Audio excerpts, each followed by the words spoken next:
வணக்கம். அரசியல் ஆரம்பம் நிகழ்ச்சியில் உங்களை சந்திப்பதில் மகிழ்ச்சி. இந்த மக்களவைத் தேர்தலில் தமிழகத்தை பொறுத்தவரை திமுக கூட்டணி, அதிமுக கூட்டணி, அம்மா மக்கள் முன்னேற்ற கழக கூட்டணி என்ற 3 கூட்டணி ஒரு மும்முனை தேர்தல் நடைபெறுவது போன்ற ஒரு தோற்றம் இருக்கிறது. இதில் இந்த முக்கியமான 3 அணிகளும், இன்னும் சொல்லப்போனால் திமுக, அதிமுக போன்ற அணிகள் தங்களுடைய தேர்தல் பரப்புரை பாணியில் ஒரு வித்தியாசத்தை, கடந்த தேர்தலில் இருந்து ஒரு வித்தியாசத்தை கடைபிடிப்பது போன்ற ஒரு காட்சிகளை நம்மால் பார்க்க முடிகிறது. திமுக கூட்டணியை பொறுத்தவரை பெரும்பாலான தலைவர்கள் வேட்பாளராக நிறுத்தப்பட்டதில் இருந்து அந்தந்த தொகுதிக்குள்ளேயே முடங்கி போகிற ஒரு சூழலை இந்த தேர்தலில் பார்க்க முடிகிறது. திருநாவுக்கரசு அவர்கள் திருச்சியை தாண்டி வருவதில்லை. ஈவி.கே. இளங்கோவன் அவர்கள் தன்னுடைய தேனி தொகுதியை தாண்டி வேறு யாருக்கும் பரப்புரை செய்யவில்லை. அதேபோல் கார்த்தி ப. சிதம்பரம் அவர்கள் சிவகங்கையை தாண்டி மற்ற கட்சி வேட்பாளர்களுக்கோ மற்ற சக காங்கிரஸ் வேட்பாளர்களுக்கோ இதுவரை பரப்புரை செய்யவில்லை. ஆக இது போன்ற ஒரு பரப்புரை பாணி தங்களுடைய தொகுதிக்கு மட்டும் அல்லது தங்களுடைய வாரிசு தொகுதிகளுக்கு மட்டும் பரப்புரை செய்கிறார்கள். திமுக தலைவர் மு.க. ஸ்டாலின், உதயநிதி ஸ்டாலின் மட்டுமே அனைத்து கூட்டணி கட்சிகளுக்குமான பரப்புரையை செய்கிறார். இந்த சூழலை நாம் எவ்வாறு பார்க்க முடியும்? இது ஒரு விதமான தேர்தல் உத்தியாக எடுத்துக்கொள்ள முடியுமா, அல்லது கூட்டணி கட்சிகளின் பலவீனமாக எடுத்துக்கொள்ள முடியுமா? அதேபோல் இந்த அதிமுக கூட்டணியை பொறுத்தவரை எல்லா தலைவர்களும் எல்லாருக்கும் பிரச்சாரம் செய்வதை பார்க்க முடிகிறது. ஆனால் மக்களை தங்களை நோக்கி இழுக்காமல் மக்கள் எங்கெல்லாம் இருக்கிறார்களோ அந்தந்த பகுதிகளுக்கு, சாலை மார்க்கமாக மக்கள் இருக்கின்ற பகுதிகளுக்கு சென்று அவர்கள் வாக்கு கேட்கிறார்கள். இது தேர்தல் உத்தியா அல்லது மக்களை தங்களை நோக்கி திரட்ட முடியவில்லையா என்கின்ற கேள்விகளும் வருகிறது. இது குறித்து தான் இன்றைய நிகழ்ச்சியில் நாம் விரிவாக பேச இருக்கிறோம். இது குறித்து தங்களது கருத்துக்களை பகிர்வதற்காக தமிழ் மாநில காங்கிரஸ் கட்சியை சேர்ந்த முனவர் பாஷா, விடுதலை சிறுத்தைகள் கட்சியை சேர்ந்த எழுத்தாளர் ஆலூர் ஷானவாஸ் அவர்கள் நமது அரங்கிற்கு வந்திருக்காங்க. சார் வணக்கம். வணக்கம். ஷானவாஸ்ட இருந்து கேட்போம். களத்தில் இருக்கிற நீங்கள், ஊடகங்கள் சொல்லி தெரிய வேண்டியதில்லை, இப்போ உங்கள் கூட்டணி கட்சியிலேயே மிகப்பெரிய பரப்புரை சக்திகள்லாம் இருக்கிறாங்க. வைகோ அவர்கள் ஓரளவுக்கு மற்ற கட்சிக்கு பண்ணுறாங்க, நான் அவர் கேண்டிடேட் கிடையாது. உங்களுடைய தலைவர் திருமாவளவனே மிகப்பெரிய ஒரு பேச்சாளர், பரப்புரைக்கு ரொம்ப பேர் போனவர். அவர் எல்லாருக்கும் போய் பேசக்கூடிய ஆற்றல் மிக்க தலைவர்கள் அவர் ஒருவர். அவர் எனக்கு என்னமோ சிதம்பரம் தொகுதியில் மட்டும் முடங்கி விட்டது போன்ற ஒரு தோற்றம் இருக்குது. ஈவி.கே. இளங்கோவன் அவர்களும் காங்கிரஸ் கட்சியினுடைய ஒரு மூத்த தலைவர், அவர் தேனியை தாண்டி வருவதில்லை. ப. சிதம்பரம் ஒரு பெரிய தலைவர். இப்படி உங்கள் கூட்டணி கட்சியில் இருக்க பெரிய பெரிய தலைவர்கள்லாம் இருந்துமே ஒட்டுமொத்த கூட்டணிக்கு பயன்படுற மாதிரியான ஒரு சூழல் இல்லையே. நீங்கள் எப்படி பார்க்குறீங்க அதை?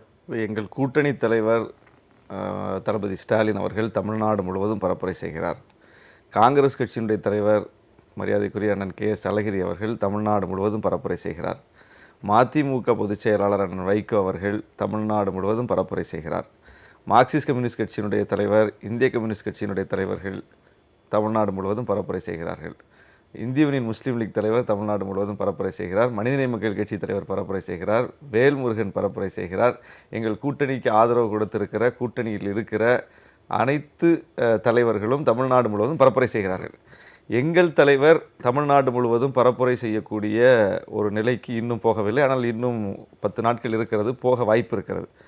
ஏன் இவ்வளவு நாளும் போகவில்லை என்றால், கடந்த தேர்தல்களில் அவர் முழுக்க தமிழ்நாடு முழுவதும் பரப்புரை செய்வதில் காட்டிய முனைப்பினால் அவருடைய தொகுதியில், அவர் போட்டியிட்ட தொகுதியில் மிகப்பெரிய அளவுக்கு வாக்காளர்களை சந்திக்க கூட நேரம் இல்லாமல் போய் வாக்கு கேட்பதற்கு கூட அவர் போகாமல் கடைசி 3 நாள் மட்டும் பிரச்சாரம் செய்தார். அந்த கடைசி 3 நாளில் போய் 15 லட்சம் வாக்காளர்களை சந்திக்க வாய்ப்பே இல்லை.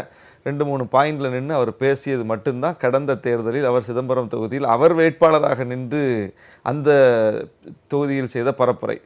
அது மிகப்பெரிய அளவுக்கு ஒரு பின்னடைவை ஏற்படுத்தி விட்டது. ஏன்னா ஒரு தொகுதியை வாங்கி போய் அவர் கேண்டிடேட்டாக நிற்கும்போது முதல்ல அவர் அந்த வாக்காளர்கள் அனைவரையும் அந்த கேண்டிடேட் சந்திக்கணும், அந்த வேட்பாளர் சந்திக்கணும். அவர் கட்சி தலைவர் என்பதையும் தாண்டி அவர் அந்த தொகுதியினுடைய வேட்பாளர். அப்போ 15 லட்சம் வாக்காளர்களை சந்திக்கணும்னா ஒரு மாதமாவது அந்த தொகுதி முழுவதும் சுற்றி வந்தால் தான் அது சாத்தியம். ஆனால் இன்றைக்கி 1 மாதம் கூட இல்லை, வெறும் 15 நாட்கள் என்பது தான் நமக்கு கிடைத்த கால அவகாசம். அதுலேயும் இப்போ 5 நாள் போயிடுச்சு, இன்னும் 10 நாள் தான் இருக்குது. இப்போ இந்த 10 நாள் அவகாசத்தில் தொகுதி முழுவதும் இன்னும் போக வேண்டிய கிராமங்கள் இருக்குது, நிறைய கூட்டங்கள் நடத்த வேண்டியிருக்குது. அப்படிப்பட்ட நெருக்கடியில் அவர் இருக்கிறார். இதே தான் ஈவி.கே. இளங்கோவன் அவர்களுக்கும், இதே தான் கார்த்தி சிதம்பரம் அவர்களுக்கும். அப்போ இப்படிப்பட்ட ஒரு சூழல், யாரெல்லாம் போட்டியிடுகிறார்களோ அவர்களுக்கெல்லாம் அந்த நெருக்கடி இருப்பதனால் தமிழ்நாடு முழுவதும் பயணம் செய்யக்கூடிய வாய்ப்பு குறைவா இருக்கு. வெறும் ஒரு கட்சி வேட்பாளர் இந்த பதில சொன்னா ரொம்ப தர்க்க ரீதியா சரி. ஆனால் அவர் கூட்டணி ஒரு கட்சியினுடைய தலைவர், அவரை வேட்பாளரா மட்டும் நீங்க சுருக்கி விட முடியாது. ஒரு கட்சியினுடைய தலைவர், கூட்டணியில் ஒரு முக்கியமான அங்கம். அதுவும் திருமாவளவன் போன்றவர்களை கூடுதலாக எதிர்பார்ப்பாரு. ஏன்னா பேச்சாற்றல் மிக்கவர். ஆமாம். அவராக இருக்கட்டும், வைகோவாக இருக்கட்டும், உங்களுக்கு கட்சியில் 2 பிரச்சார பீரங்கிகள் என்று சொல்லலாம். ஆமாம். இப்போ வைகோ பண்றாரு, அவர் கேண்டேட்டா இல்ல, நீங்க சொல்ற அந்த லாஜிக் ஒத்து வரும். ஆமாம். திருமாவளவன் போன்றவர்கள் ஒரு திமுக கூட்டணிக்கு ஆதரவாக பிரச்சாரம் செய்யும்போது கூடுதல் பலம் வரும் இல்லைங்களா? அதுக்கு குறிப்பா வட தமிழகத்துல எல்லாம் அவர் கூடுதலா பண்ணும்போது வரும் இல்லையா? நீங்க வேட்பாளரா நீங்க சொல்ற எல்லா தர்க்க நியாயமும் ரொம்ப சரியா பொருந்தது. ஆனால் அவர் வேட்பாளர் மட்டும் அல்லவே. கரெக்டு. அதனால தான் அது இன்னும் போகாமல் இருக்குவாருன்னு நான் சொல்ல வரல. போவதற்கான வாய்ப்பு இருக்குது. இன்னும் 10 நாள் இருக்குது. குறைந்தது ஒரு சில தொகுதிகளிலாவது அவர் முக்கியமான தொகுதிகளில் போய் கூட்டணி கட்சிகளுக்கு பிரச்சாரம் செய்யக்கூடிய வாய்ப்பு இருக்குது. ஆனால் நாங்கள்லாம் போயிட்டு தான் இருக்கோம்.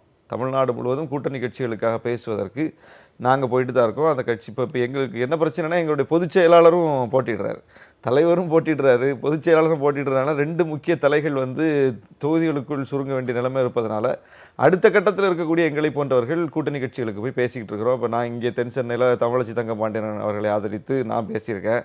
தொடர்ச்சியாக நீ அடுத்தது போக போகிறேன். இன்றைக்கி நான் கிளம்புறேன். இன்னும் 10 நாளில் தமிழ்நாடு முழுவதும் முக்கியமான சில தொகுதிகளில் கூட்டணி கட்சிகளுக்காக தான் பேச போகிறோம். எங்கள் தலைவர் பொதுச் செயலாளர் போட்டிடுற தொகுதிகளுக்கு கூட நாங்கள் பேச போகல. கூட்டணி கட்சிகளுக்கு தான் எங்களுடைய நேரத்தை ஒதுக்குறோம். அப்போ அப்படிப்பட்ட சூழலும் இருக்குது. இப்போ அவர்கள் வேட்பாளர் என்பதனால தான் இந்த சிக்கல். வேட்பாளர் இல்லைன்னா எப்படி அவங்க தமிழ்நாடு முழுவதும் எப்படி பரப்புரை செய்வாங்கிறது கடந்த கால அனுபவம். ஏன்னா நீங்க 2014 அனுபவத்தை சொல்றீங்க. இதனால ஏன்னா சிதம்பரம் வந்து மூப்பனார் அவர்களுடன் நிற்கும் போதே மக்களவை தொகுதியில பெரிய லெவலில் வாக்குகளை தனித்து நின்றே வாங்கின ஒரு தொகுதி. அதில் 2014 திமுக போன்ற பெரிய கட்சியுடன் சேர்ந்து அவர் தோற்றார் என்றால் அவரை தன்னுடைய தொகுதியில் கவனம் செலுத்தவில்லை அப்படின்னு நீங்க சொல்றத இல்லை. இன்னொன்று என்னன்னா, கடந்த தேர்தலுக்கும் இந்த தேர்தலுக்கும் மிகப்பெரிய ஒரு சிக்கல் என்னன்னா, இந்த தேர்தலில் யார் வெற்றி பெற்றாலும் பரவாயில்லை, திருமாவளவன் வெற்றி பெற்று விடவே கூடாது என்று கங்கணம் கட்டிக்கொண்டு பாஜக, பாமக குறிப்பா 2 கட்சிகளும் அதில் குறியாக இருக்கிறார்கள். பெருங்கொண்ட பணத்தை கொண்டு வந்து அந்த தொகுதிகளில் கொட்டி வேலை பார்க்கிறார்கள். மிக கடுமையான நெருக்கடிகளை ஏற்படுத்துகிறார்கள். எங்களுக்கு சின்னம் ஒதுக்குவதில் கூட எவ்வளவு பெரிய நேர் வரலையே. நேர் வரல. இங்கே விசிக நம்ம விழுப்புரத்தில் விசிக பாமக மோதுது நேரடியாக. சிதம்பரத்தில் அதிமுக வந்து நின்னாலும் அதிமுகவுக்காக இன்னைக்கு பாமக மிகப்பெரிய அளவில் இறங்கி வேலை செய்கிறாங்க. உதயசூரியன் மாம்பழம் மாதிரி அது மாறிடுச்சு. ஏன்னா வந்து நாங்கள் வெற்றி பெற்று விடக்கூடாது என்பதில் கவனமாக இருக்காங்க. பாஜகவுக்கு எங்களுக்கும் கொள்கை ரீதியாக நேர் எதிர் நிலையில் நாங்கள் நிற்பதனால அவங்களை கடுமையாக இருந்தது. நீங்க சொல்லக்கூடிய பாமக திட்டமிட்டு வேலை செய்யுது அப்படிங்கிற இந்த அளவுகள் 2014 பொருந்தும், 2009 பொருந்தும். இல்லை, இப்போ கூடுதலான கவனத்தை செலுத்துறாங்க. ஏன்னா இந்த முறை வெற்றி வாய்ப்பு அதிகம்னு தெரிஞ்சிருச்சு அவங்களுக்கு. அப்போ அந்த வெற்றியை எப்படியாவது தடுத்து இவங்களுக்கான அங்கீகாரம் வரவிடாமல் தடுக்கணும் அப்படிங்கிறதுல அவங்க ரொம்ப குறியாக வேலை பார்க்குறாங்க. அப்போ நாங்களும் அதுக்கு ஏற்றார் போல கூடுதல் கவனத்தை செலுத்த வேண்டியிருக்குது. அந்த நெருக்கடியில் நாங்களும் இருக்கோம். அதாவது இப்போ தமிழ்நாடு முழுவதும் தலைவர்களால் போக முடியவில்லை அப்படிங்கிறத நீங்கள் ஒப்புக்கொள்றீங்க? இல்லை, எல்லா தலைவர்களும் போகிறாங்க. எங்கள் தலைவரால் போக முடியல இது வரைக்கும். இனியும் போகக்கூடிய போட்டியிடுகிற எந்த தலைவருமே போகல. நான் நீங்கனால உங்களை இல்லை, காங்கிரஸ் கட்சியினுடைய தலைவராக இருப்பவர் கே.எஸ். அழகிரி தான். வி.கே. இளங்கோவன் இல்லை, திருநாவுக்கரசு இல்லை, ப. சிதம்பரம் இல்லை. இப்போ யார் தலைவராக இருக்காங்க அவர் போதானே செய்கிறார். கே.எஸ். அழகிரி செல்கிறார், அதை யாருமே மறுக்கல. நம்ம ஊடகங்களை பார்த்துக்கிட்டு தான் இருக்கிறோம். இருந்தாலும் காங்கிரசின் தலைவர்கள், ஒரு மூத்த தலைவர்கள், காங்கிரஸ் நிறைய தங்கபாலு போன்றவர்கள் இருக்கிறாங்க. தங்கபாலு கேரளாவுக்கு பொறுப்பாளராக போயிட்டாரு. வி.கே. இளங்கோவன் இருக்காரு. இல்லை, நான் என்ன கேட்க வரேன்னா, தாங்கள் போட்டியிடும் போது தங்கள் தொகுதி, தங்கள் வாரிசு போட்டியிடுற தொகுதி அவங்க முடங்கிறாங்களா அப்படி ஒரு கேள்வி வருதுல்ல? இல்லை, அந்த தொகுதியில் கவனம் செலுத்த வேண்டிய தேவை இருக்குல்ல, அதை நம்ம பார்க்கணும். ஏன்னா 40க்கு 40 வெற்றி பெற வேண்டும் என்பதுதான் இலக்கு. எந்த ஒரு தொகுதியும் எதன் பொருட்டும் வந்து எதிர்கட்சியிடம் வந்து நம்ம இழந்துடக்கூடாது, எதிரில் போட்டியிடக்கூடிய வேட்பாளரை இழந்துடக்கூடாதுங்கிற முனைப்பு இன்னைக்கு வந்து அதிகமாக இருக்கிறதுனால தான் ரொம்ப கூடுதல் கவனத்தை அந்தந்த தொகுதிகளில் செலுத்துகிறோம்.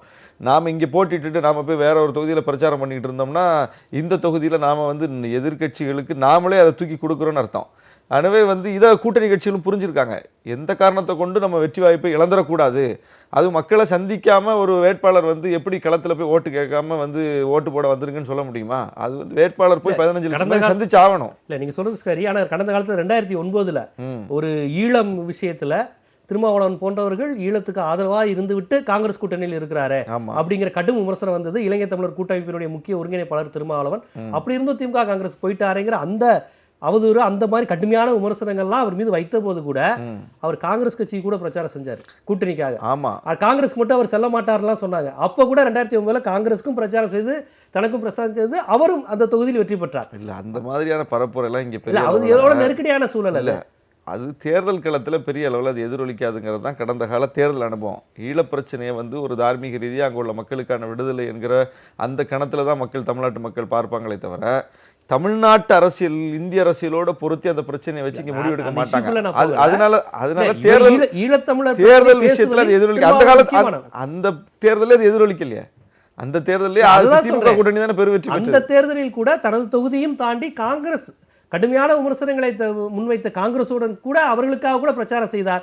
ஆனால் இந்த தேர்தலில் தனது தொகுதிக்குள்ளே முடங்கி விட்டாரே அப்படிங்கிறதா கேள்வியா இருக்கு. அதுக்கு காரணம் எங்களுடைய எதிரிகள் இன்னைக்கு எங்களை குறிவைத்து மிக தீவிரமாக வேலை பார்ப்பது தான். அதனால நாங்க அதற்கான கூடுதல் வேலையை இந்த தன்மை ஒட்டுமொத்தமாக கூட்டணியோட வெற்றி வாய்ப்பை பாதிக்காது. கட்டாயம் பாதிக்காது. நான் எல்லாரும் நாங்க இப்போ போதானே செய்யறோம். நாங்கெல்லாம் போய் பேசிட்டு தானே இருக்கோம். இப்போ திருநாவுக்கரசு, EVK இளங்கோவன், ப. சிதம்பரம், திருமாவளவன் போன்றவர்கள் தொகுதிக்குள்ளேயே முடங்கி இருப்பது என்பது பிற தொகுதிகளுக்கு பெரிய பாதிப்பை ஏற்படுத்தாது நம்புறீங்க? ஏற்படுத்தாது மட்டும் இல்லை. இப்போ 10 நாள் இன்னும் இருக்குது. அவங்க அப்படியே தொகுதிக்குள்ளே இருப்பாங்கன்னு சொல்ல முடியாது. பிரச்சார பயண திட்டத்தில் மாற்றங்கள் வரலாம். இனி முக்கியமான சில தொகுதிகளில் போய் அவங்க பேசக்கூடிய வாய்ப்பு இருக்குது. அதையும் சொல்லலாம். முனவர் பாஷாட்ட வைக்கிறது அதிமுக கூட்டணியை பொறுத்தவரையும் எல்லாரும் சொல்கிறது முதலமைச்சர், துணை முதலமைச்சர் எல்லாருமே இறங்கி வேலை செய்கிறாங்க. அவங்க கூட்டணி தலைவர்களான பிரேமலதா, வாசன், அன்புமணி ராமதாசன் எல்லாருமே இறங்கி வேலை பார்க்குறாங்க. ஆனால் இந்த கூட்டணியை பொறுத்தவரையும் ஒரு பிரச்சனை என்னன்னு தெரியுதுன்னா, எல்லாருமே மக்களை நோக்கி வராங்க. மக்களை திரட்டி ஒரு கூட்டம் பண்ணி இந்த தலைவர்கள் வராங்கன்னு சொல்லி மக்களை திரட்ட முடியலை. மு.க. ஸ்டாலின் ஒரு பொதுக்கூட்டம் மாதிரி நடத்துகிறாரு. இந்த மாதிரி மு.க. ஸ்டாலின் இந்த இடத்துக்கு வராருன்னா மக்களை அந்த இடத்துக்கு திரட்ட முடியுது. ஆனால் முதலமைச்சர் அவர்களே என்ன செய்கிறாங்கன்னா, மக்கள் இருக்கக்கூடிய தெருப்பகுதியில், சாலையோர பகுதியில், வணிக வளாகங்களை முதலமைச்சரே போய் வாக்கு கேட்குறாரு. இந்த உத்தியை நீங்கள் எப்படி பார்க்குறீங்க? மு.க. ஸ்டாலின் எடப்பாடி உத்தி இல்லை, இது புதுமையான யுக்தி இல்லை. ஏற்கனவே அம்மையார் ஜெயலலிதா கடைப்பிடித்த அதே யுக்தியைத்தான் இன்றைக்கு முதலமைச்சரும் சரி, துணை முதலமைச்சரும் சரி, எங்களுடைய தலைவர் வாசனும் மக்களை நோக்கி சென்று பரப்புரை செய்து கொண்டிருக்கிறார்கள். ஏனென்று சொன்னால், நீங்கள் சொல்வதைப் போல பணத்தை செலவழித்து தொண்டர்களை அழைத்து ஒரு இடத்திலே குவித்து அந்த கூட்டத்தை காட்டித்தான் அப்படி சொல்லலை. இல்லை, நான் என்னுடைய கருத்து அப்படிதான். நீங்கள் தானாக தேடி வந்துட போகிறதில்ல, வேனை வச்சு தான் கூட்டிகிட்டு வரணும். எந்த அரசியல் கட்சியாக இருந்தாலும் ஒரு இடத்துல அவரே நம்முடைய தளபதி ஸ்டாலின் பெரம்பூரில் பேசும்போது என்ன சொன்னார்? இது மத்திய சென்னையில் நடக்கிற கூட்டம், பெரம்பூரில் நடக்கிற கூட்டமாக நான் நினைக்கல. தென் சென்னையிலேருந்து வந்திருக்கீங்க, வட சென்னையிலேருந்து வந்திருக்கீங்க, ஒட்டுமொத்த சென்னையிலேருந்து வந்திருக்கீங்கன்னு தான் பேசினார் அந்த கூட்டத்தில் பெரம்பூரில்.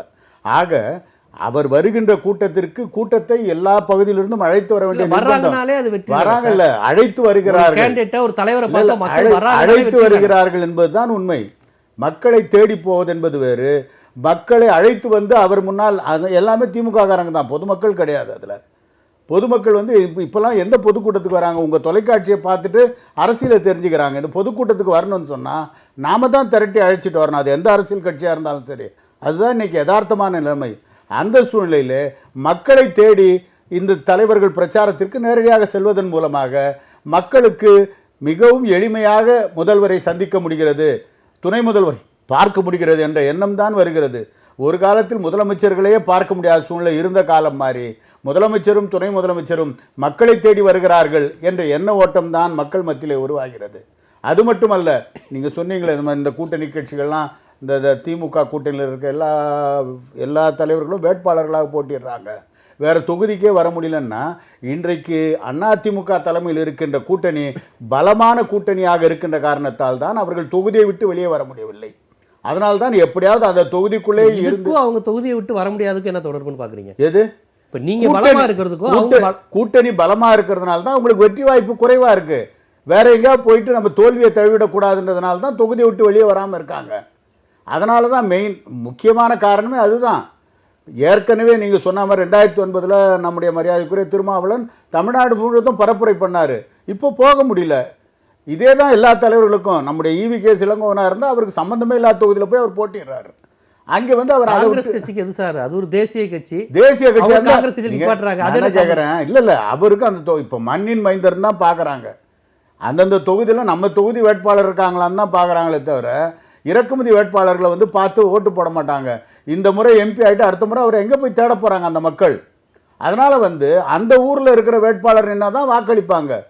அப்படி இருக்கும்போது சம்பந்தமே இல்லாத ஒரு தொகுதியில் EVK இளங்கோவன் போய் நிற்கும் போது காங்கிரஸ் பெரிய லீடருங்கிற ஒரு இமேஜ் வராதா? இமேஜ் எப்படி சார் வரான்? பெரிய லீடராக இருந்தால் எந்த தொகுதியில் வேணாலும் நிற்கலாம்னா, அவர் எதுக்கு திருப்பூரில் நின்னாரு? அவர் எதுக்கு போய் ஈரோட்டில் நின்னாரு? அவர் சொந்த தொகுதி தானே போய் நின்னாரு. இந்த முறை அதெல்லாம் கிடைக்கலன்றதுனால தான் தேனியில் போய் நிற்கிறாரு.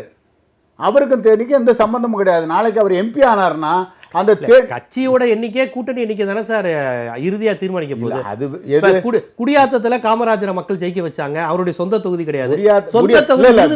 குடியாத்தத்துல காமராஜ் நிற்கும் போது பேரறிஞர் அண்ணா சொன்னாரு, அவர் அந்த தொகுதியில நாங்க வேட்பாளர் எதிர்த்து போட்டியிட வைக்கல. ஏன்னு சொன்னா அவர் தமிழகத்தினுடைய முதலமைச்சராக வருவதன் மூலமா தமிழகத்தின் வளர்ச்சிக்கு துணையாக இருக்க முடியும் என்பதனால திமுக வேட்பாளர் ஆதரிச்சதுனால ஜெயிச்சாருங்கிறீங்க. அப்படி இல்லை, ஏன்னா அவருடைய தேவை அன்னைக்கு தேவைன்றதுனால. தந்தை பெரியாரே பெருந்தலைவர் காமராஜருடைய பச்சை தமிழன் காமராஜருக்கு பின்னால நிற்போம் சொல்ற அளவுக்கு தான் பெரியார் சிந்தித்ததை எல்லாம் செயல்படுத்தியவர் பெருந்தலைவர் காமராஜ். அதனால தான் அண்ணா வேட்பாளரை நிறுத்தல. புரியுதுங்களா? இல்ல அதான் அந்த மாதிரி நீங்க சொல்ற அதே காரணங்கள் தானே ஈவிகேஸ்க்கும் பொருந்தும். உங்க கூட்டணி பலமா இருக்கு இல்ல ஈவிகேஸ்க்கு அந்த இது பொருந்தறதுக்கே வாய்ப்பு இல்லை. அவர் என்னவா இருந்தாரு? மத்திய அமைச்சரா இருந்தார்ல காங்கிரஸ்ல, ஜவுளித்துறை அமைச்சரா இருந்து என்ன சாதிச்சிட்டாரு? இல்ல தமிழ்நாட்டில் அவர் காங்கிரஸ் தலைவராக இருந்து என்ன சாதிச்சிட்டாரு? அவர் தேவன் மக்கள் எதிர்பார்க்குற அளவுக்கு சொந்த தொகுதியிலே ஜெயிக்க முடியல சார். ஈரோட்லயும் திருப்பூர்லயும் நிற்கும் போது காமராஜருடைய நீங்க அவங்கள ஒப்பிடாதீங்க. ஆனா ஷானவாஸ் சில விஷயங்கள் சொல்றாரு. கமிட்டி தலைவர் கே எஸ் அழகிரி பிரச்சாரம் செய்யறாரு, திமுக தலைவர் மு க ஸ்டாலின் காங்கிரஸ் பிசிக எல்லாரும் பிரச்சாரம் செய்யறாரு, உதயநிதி ஸ்டாலினும் அந்த கே எஸ் அழகிரியும் பிரச்சாரம் பண்றாங்க, அந்த கூட்டணி கட்சி தலைவர்கள் பிரச்சாரம் பண்றாங்க. நான் என்ன சொல்கிறேன்னா, இப்போ உதாரணத்துக்கு கலைஞர் வேட்பாளராக போட்டியிடும்போது தமிழ்நாடு ஃபுல்லாக கலைஞர் பிரச்சாரம் பண்ணார். அதே மாதிரி எம்ஜிஆர் போட்டியிடும்போது எல்லா தொகுதியிலையும் பிரச்சாரம் பண்ணார். பெருந்தலைவர் காமராஜ் விருதுநகரில் போட்டியிடும்போது எல்லா தொகுதியிலையும் பிரச்சாரம் பண்ணார். அதே போல் தலைவர்களாக இருக்கின்றவர்கள் அவங்க பிரச்சாரம் தொகுதிக்கு வரலன்னாலும் மக்கள் தொடர்ந்து அவங்க போட்டியிடுற தொகுதின்றதுனால அவங்கள ஏற்றுக்கணும். அப்படி ஏற்றுக்கொள்ள முடியாத சூழ்நிலை இருப்பதனால்தான் அந்த தொகுதியிலேயே முடங்கி இருக்கக்கூடிய ஒரு சூழ்நிலை அவர்களுக்கு உருவாகி இருக்கிறது என்பதுதான் யதார்த்தமான பயங்கர மாதிரி நீங்க சித்தரிக்கிறீங்க. எதுங்க தோல்வி பயம்? நீங்க ஆமா, உண்மை அதுதானுங்க. இல்லைன்னா உங்களுக்கு தொகுதியை விட்டு வருவாங்கல்ல. இப்போ ஷானவாஸ் என்ன சொன்னாரு, போன முறை அது மாதிரி பிரச்சாரத்துக்கு போயிட்டதுனால தான் தொகுதியில் வெற்றி பெற முடியல. ஏதோ புதுசாக அவர் அறிமுகம் ஆகக்கூடிய ஒரு வேட்பாளர் அல்ல. ஏற்கனவே தொடர்ந்து சிதம்பரத்தில் போட்டிடுறவர் தான் அவர். தொடர்ந்து போட்டிட்டு சில முறை வெற்றி பெற்றிருக்கார், சில முறை தோல்வி தழுவி இருக்கார். அப்படிப்பட்டவர் அந்த தொகுதியை விட்டு வெளியே போக முடியாத சூழ்நிலை இருக்குன்னு சொன்னா கண்டிப்பா தோல்வி பயம் இருக்குன்னு தான் அர்த்தம். அதிமுக கூட்டணி உருவாகும் போது பாமக வாக்குகள் தேமுதிகக்கு போகாது, இது ஒரு பொருந்தாத கூட்டணி, அவங்க எண்ணிக்கை இருந்தாலுமே இந்த கூட்டணி வரும்போது அந்தந்த ஓட்டு அந்தந்த கட்சிக்கு கிடைக்காதுங்கன்னு உங்களை போன்றவர்கள பலர் விமர்சனமா முன் வச்சாங்க. இப்போ பார்த்தா பாமகக்கு தேமுதிக வேலை பார்க்குறாங்க, அவங்க தானே மற்ற கட்சிகளுக்கு அந்த கூட்டணி கட்சிகள் வலிமையாக வேலை பார்க்கக்கூடிய ஒரு சூழல் தெரியுது. அதை தான் அவரும் முன்வைக்கிறார், இது பலமான கூட்டணியாக நாங்கள் இருக்கோம். இல்லை இல்லை இல்லை, நீங்கள் சிதம்பரத்தையும் விழுப்புரத்தையும் அப்படி பார்க்கக்கூடாது. சிதம்பரத்தில் பாமக யார் வெற்றி பெற்றாலும் பரவாயில்ல, திருமாவளவன் வெற்றி பெற்று விடக்கூடாது என்பதில் கவனமாக இருக்கக்கூடிய கட்சி. அதற்காக எந்த லெவலுக்கும் இறங்குவாங்க.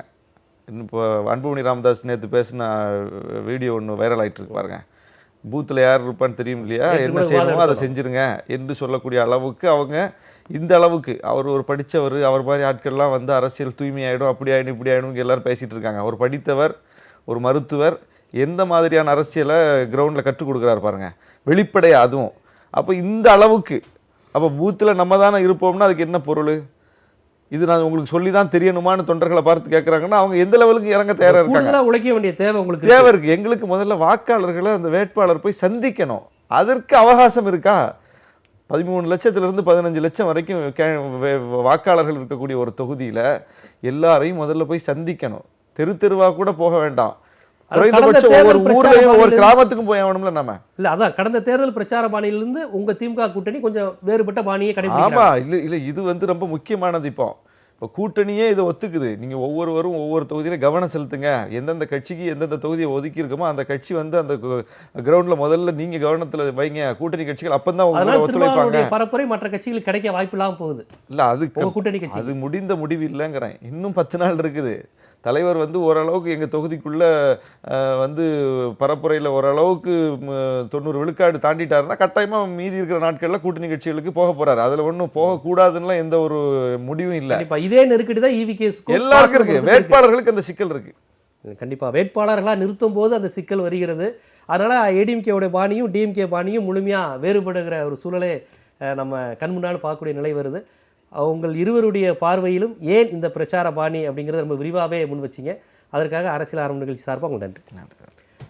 மீண்டும் ஒரு அரசியல் ஆரம்பம் நிகழ்ச்சியில் சந்திக்கலாம்.